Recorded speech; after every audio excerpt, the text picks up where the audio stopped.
नमस्कार दोस्तों, हम देख रहे हैं YouTube channel knowledge with TP sir.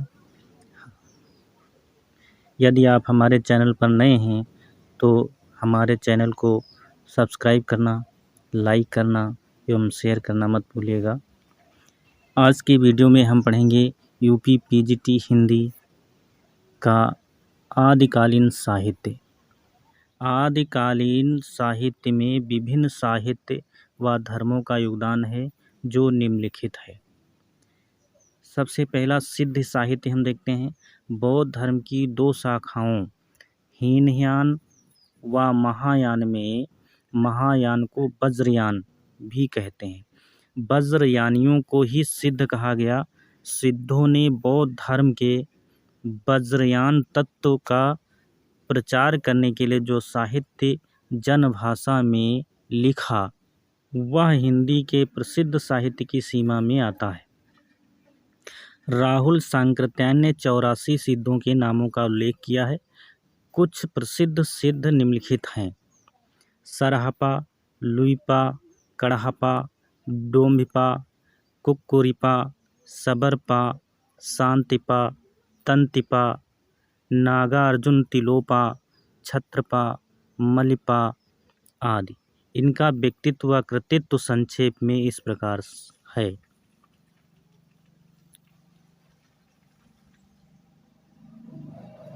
सबसे पहले हम देखते हैं सरहपा को। यह सरापाद, सरोज वज्र, राहुल वज्र आदि कई नामों से प्रसिद्ध थे। जाति से ये ब्राह्मण थे। राहुल सांकृत्यायन के अनुसार इनका समय 769 ईस्वी माना है। इनके द्वारा रचित 32 ग्रंथ हैं। दोहा कोश इनका प्रसिद्ध ग्रंथ है। इन्होंने पाखंड, आडंबर आदि का विरोध किया तथा गुरु सेवा को महत्व दिया। अगले हैं सबरपा नंबर 2 पे। इनका जन्म क्षत्रिय कुल में 780 ईस्वी में हुआ था। इनके गुरु सरहपा थे। सबरों का सा जीवन व्यतीत करने के कारण ये सबरपा कहलाए। चर्यापद इनकी प्रसिद्ध पुस्तक है। ये माया मोह के विरोधी थे व सहज जीवन पर बल देते थे। तीसरे हैं लुइपा। लुइपा कायस्थ परिवार से संबंध रखते थे। इनके गुरु सबरपा थे। इनकी साधना का अत्यंत प्रभाव था। 84 सिद्धों में इनका स्थान सर्वोच्च है। इनकी कविताएं रहस्य भावना प्रधान है। चौथे थे डोम्भिपा। इनका जन्म क्षत्रिय वंश में 840 ईस्वी में हुआ। इनके गुरु विरूपा थे। इनके द्वारा रचित ग्रंथों की संख्या 21 बताई जाती है। डोम्भ गीतिका, योगचर्या, अक्षरद्वीकोपदेश प्रसिद्ध रचनाएं हैं। पांचवें थे कन्हपा। ये कर्नाटक में 820 ईस्वी में ब्राह्मण वंश में पैदा हुए। इनके गुरु जालंधरपा थे। इनके कई शिष्य थे। इनके ग्रंथों की संख्या 74 बताई जाती है। इन्होंने शास्त्रीय रूढ़ियों का खंडन किया। नंबर 6 है कुक्कुरिपा। इनका जन्म कपिलवस्तु में ब्राह्मण परिवार में हुआ। इनका जन्म काल ठीक ज्ञात नहीं है। इनके गुरु चरपटिया थे। इनके द्वारा लिखे गए ग्रंथों की संख्या 16 बताई जाती है। आदिकालीन साहित्य में दूसरे नंबर पर आता है जैन साहित्य। जिस प्रकार हिंदी के पूर्वी क्षेत्रों में सिद्धों ने बौद्ध धर्म के वज्रयान मत का प्रचार हिंदी कविता के माध्यम से किया, उसी प्रकार पश्चिमी क्षेत्र में जैन साधुओं ने अपने मत का प्रचार हिंदी कविता के माध्यम से किया। जैन कवियों की रचनाएं आचार, रास, फाग, चरित आदि विभिन्न शैलियों में मिलती हैं। आचार शैली में घटनाओं के स्थान पर उपदेशात्मकता को प्रधानता दी जाती है।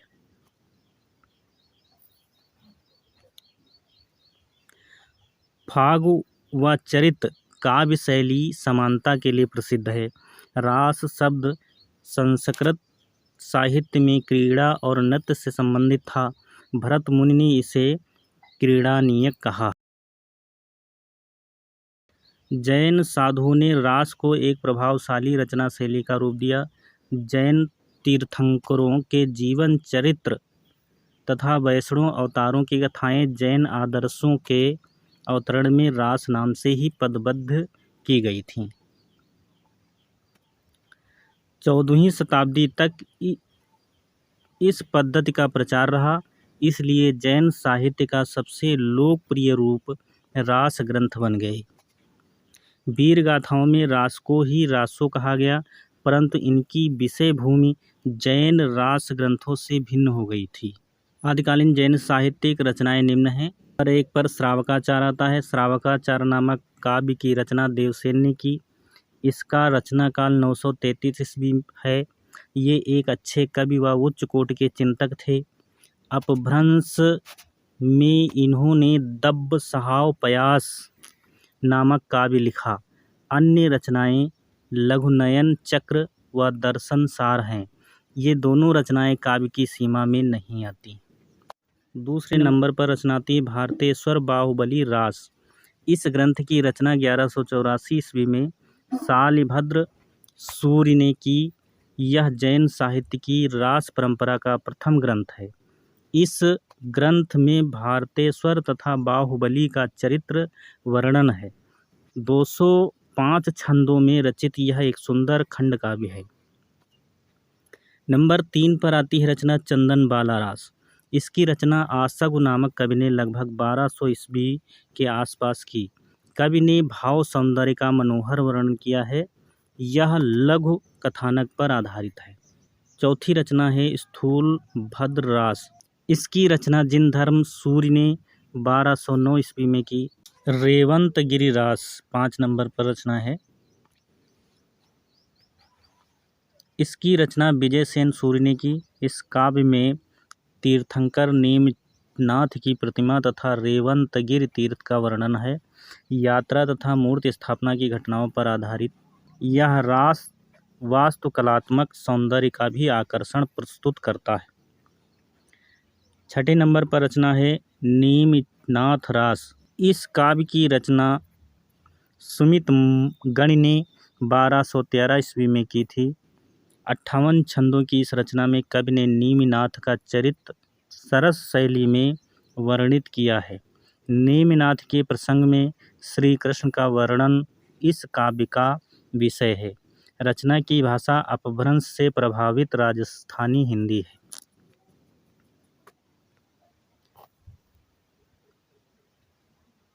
अगला साहित्य है नाथ साहित्य। सिद्धों की वाममार्गी भोग प्रधान योग साधना की प्रतिक्रिया के रूप में आदिकाल में नाथ पंथियों की हठ योग साधना आरंभ हुई। राहुल संकृत्यायन नाथ पंथ को सिद्धों की परंपरा का ही विकसित रूप मानते हैं। इस पंथ को चलाने वाले मत्स्येंद्र नाथ, मच्छंदरनाथ तथा गोरखनाथ माने गए हैं। डॉक्टर रामकुमार वर्मा नाथ पंथ के चरमोत्कर्ष का समय 12वीं शताब्दी से 14वीं शताब्दी के अंत तक मानते हैं। डॉक्टर हजारी प्रसाद द्विवेदी के अनुसार नाथ पंथ का नाथ संप्रदाय के सिद्ध मत, सिद्ध मार्ग, योग संप्रदाय, अवधूत मत एवं अवधूत संप्रदाय नाम भी प्रसिद्ध हैं। पश्चिम भारत में प्रचार प्रसार के कारण नाथ पंथियों की भाषा ब्रज, पंजाबी, राजस्थानी एवं हरियाणवी तत्वों से प्रभावित रही। गोरखनाथ साहित्य के आरंभकर्ता माने जाते हैं। वे सिद्ध मत्स्येंद्र नाथ के शिष्य थे। राहुल संकृत्यायन के अनुसार गोरखनाथ का समय 845 ईस्वी माना जाता है। डॉक्टर हजारी प्रसाद उन्हें 9वीं सदी का, आचार्य रामचंद्र शुक्ल 13वीं सदी का तथा डॉक्टर पीताम्बर दत्त बड़थवाल उन्हें 11वीं सदी का मानते हैं। गोरखनाथ के द्वारा रचित 40 रचनाएं मानी जाती हैं, परंतु डॉक्टर पीताम्बर दत्त बड़थवाल ने केवल 14 रचनाएं ही उनके द्वारा रचित मानी हैं। इनकी 14 रचनाएं इस प्रकार हैं: शबदी, पद, प्राण, संकली, शिवैया दर्शन, नरवय बोध, अभय मात्रा जोग, आत्मबोध, 15 तिथि, सप्तवार, मच्छेंद्र गोरखनाथ, रोमावली, ज्ञान तिलक, ज्ञान चौतीसा एवं पंचपात्रा। डॉक्टर बड़थवाल ने गोरखबानी नाम से उनकी रचनाओं का एक संकलन भी संपादित किया है। गोरखनाथ ने हठ योग साधना का उपदेश दिया था। हठ योगियों के सिद्ध सिद्धांत पद्धति ग्रंथ के अनुसार हा का अर्थ है सूर्य तथा ठा का अर्थ है चंद्र। इन दोनों के योग को ही हठ योग कहते हैं। गोरखनाथ ने ही 60 चक्रों वाला योग मार्ग हिंदी साहित्य में चलाया था। हठ योग में विश्वास करने वाला हठ योगी साधना द्वारा शरीर एवं मन को शुद्ध करके शून्य में समाधि लगाता था। नाथ साहित्य के विकास में जिन अन्य कवियों ने योग दिया उनमें सभी हठ योगी गोरखनाथ के भावों का अनुकरण करते थे।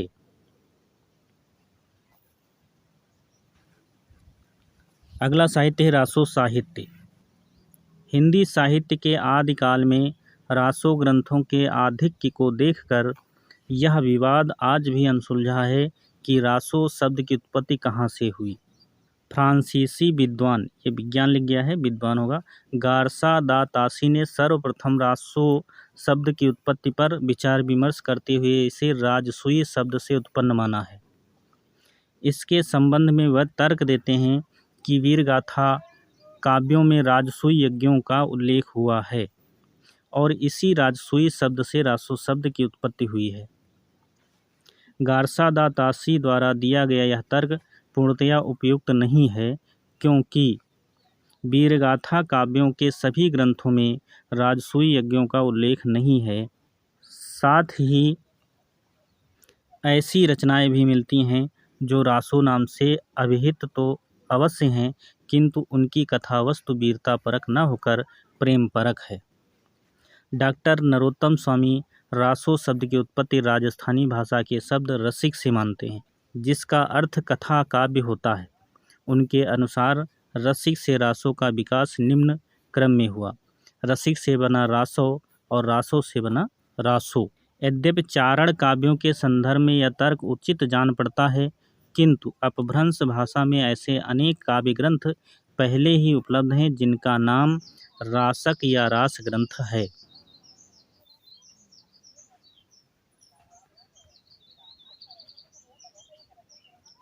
आचार्य रामचंद्र शुक्ल हिंदी साहित्य के इतिहास में रासो शब्द की उत्पत्ति के संबंध में बताते हुए इसे रसायन शब्द से उत्पन्न मानते हैं।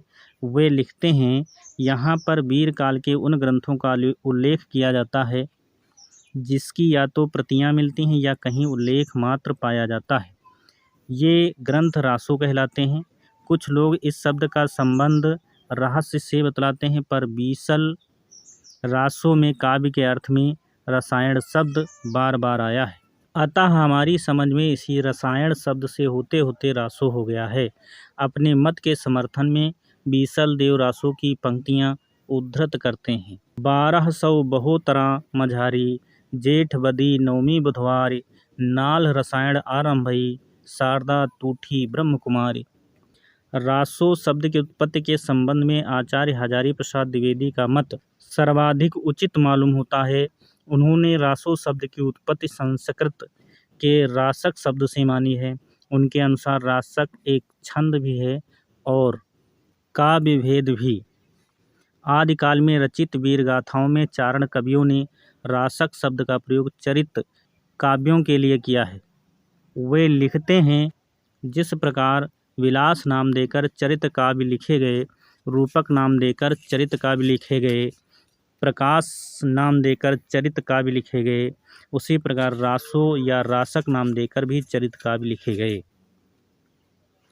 आचार्य द्विवेदी यह भी स्पष्ट करते हुए आगे बढ़ते हैं कि तत्कालीन समय में अपभ्रंश में 29 मात्राओं का एक छंद भी प्रचलित था या जिसे रास या रासा कहते थे। ऐसी रचनाएं जिनमें रासक छंद की प्रधानता होती उन्हें रास काव्य कहा जाने लगा। आगे चलकर गे छंद की सभी रचनाओं के लिए रास काव्य प्रयोग होने लगा जो प्रारंभ में केवल प्रेम परक रचनाओं के लिए होता था लेकिन बाद में वीर रसयुक्त रचनाओं के लिए भी प्रयुक्त किया जाने लगा। रासक शब्द से रासों की उत्पत्ति निम्न क्रम में हुई। रासक, रासा, रासो।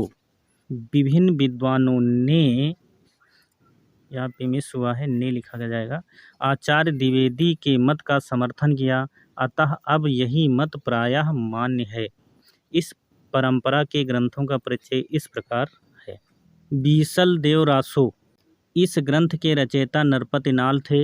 इनका रचना काल 1212 ईस्वी था। यह आदिकाल की एक श्रेष्ठ काव्य कृति है। इसमें भोज परमार की पुत्री राजमती और अजमेर के चौहान राजा बीसल देव तृतीय के विवाह, वियोग एवं पुनर्मिलन की कथा सरस शैली में प्रस्तुत की गई है। राजमती की बातों से रुष्ट होकर स्वाभिमानी राजा उड़ीसा चला जाता है। 12 वर्ष तक राजमती उसके विरह में दुखी रहती है। वह राजभवन की दीवारों को कोसती हुई वन में रहने की कामना करती है। सामंती जीवन के प्रति गहरी अरुचि का सजीव चित्रण इस काव्य में मिलता है। बीसल देव रासो 125 छंदों की एक प्रेम परक रचना है। मेघदूत व संदेश रासक की संदेश परंपरा भी इसमें मिलती है। श्रृंगार के संयोग व वियोग पक्षों के अत्यंत मार्मिक चित्र कवि ने प्रस्तुत किए हैं। कवि ने प्रकृति के रमणीय चित्रों से भी भाव चित्रण को सौंदर्य दिया है। 12 मासा वर्णन तथा ऋतुओं के प्राकृतिक चित्र संयोग और वियोग में उद्दीपन का काम करते हैं। अगली रचना है पृथ्वीराज रासो। पृथ्वीराज रासो इसकी रचना चंद्रवरदाई ने की है। आचार्य रामचंद्र शुक्ल ने पृथ्वीराज रासो को हिंदी का प्रथम महाकाव्य माना है। चंद्रवरदाई पृथ्वीराज का मित्र एवं दरबारी कवि था। पृथ्वीराज रासो के 4 संस्करण प्रसिद्ध हैं। सबसे बड़ा संस्करण वह है जिसका प्रकाशन नागरी प्रचारणी सभा काशी से हुआ है।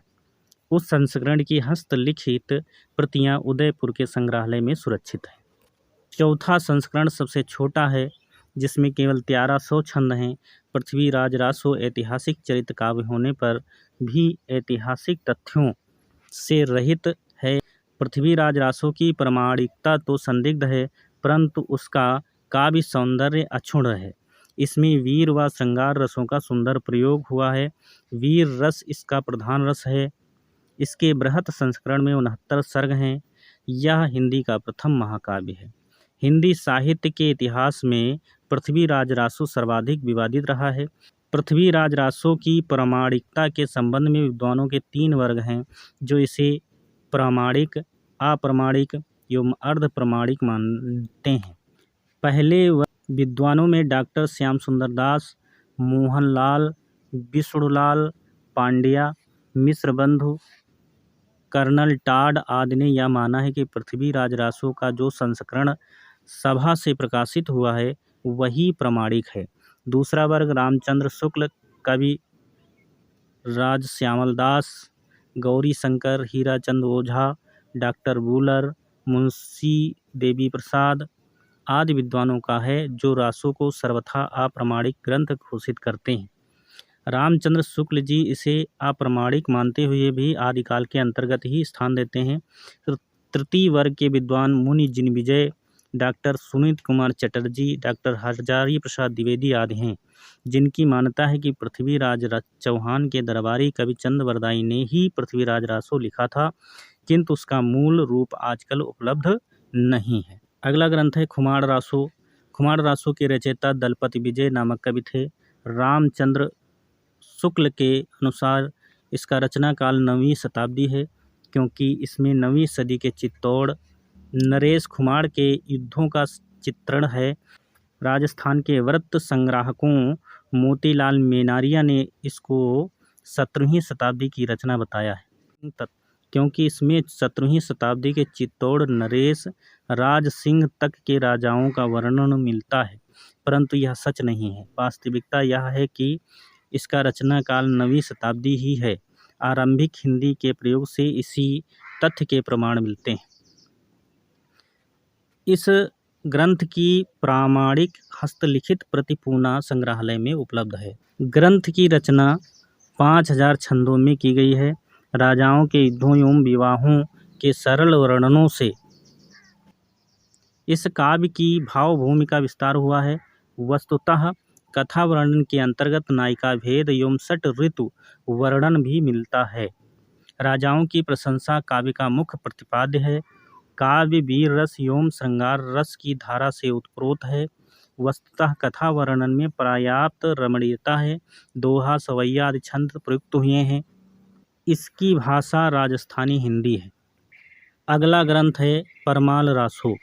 परमाल रासो के रचयिता कवि जगनिक थे। जगनिक महोबा के राजा परमार्दी देव के आश्रित थे। इसने आल्हा एवं मूदल 2 वीर सरदारों की वीरतापूर्ण लड़ाइयों का वर्णन किया है। इसी आधार पर इसका रचना काल 13वीं शताब्दी माना जाता है। यह वीर रस की श्रेष्ठ रचना है। आज भी इसे ग्रामीण क्षेत्रों में गाया जाता है, जिससे श्रोताओं का हृदय वीर रस से भर जाता है। सर्वप्रथम चार्ल्स इलियट ने इसका प्रकाशन आलाखंड नाम से कराया था, जिसके आधार पर डॉक्टर श्याम सुंदर दास ने परमार रासों का पाठ निर्धारित कर उसे नागरी प्रचारिणी सभा में प्रकाशित करवाया। आचार्य हजारी प्रसाद द्विवेदी इसकी अर्ध प्रामाणिकता को ही स्वीकार करते हैं। पृथ्वीराज रासो की तरह इसे भी अर्ध प्रमाणित सकते हैं। आज के वीडियो में फ़िलहाल इतना ही। तब तक के लिए वंदे मातरम। नमस्ते। जय हिंद।